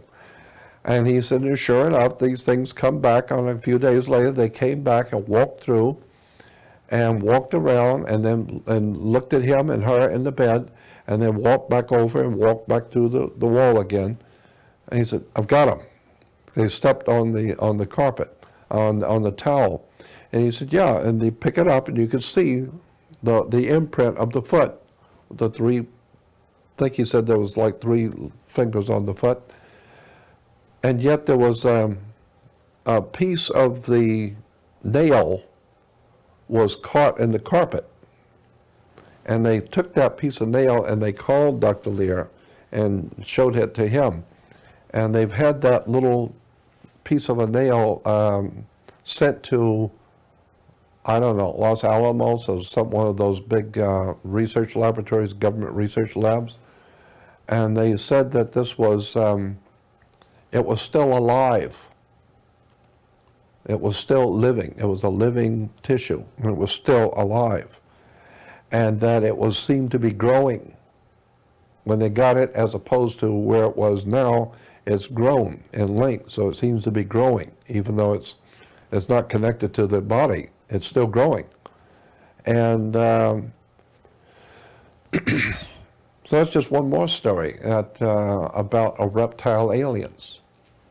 Did they get any analysis of what this...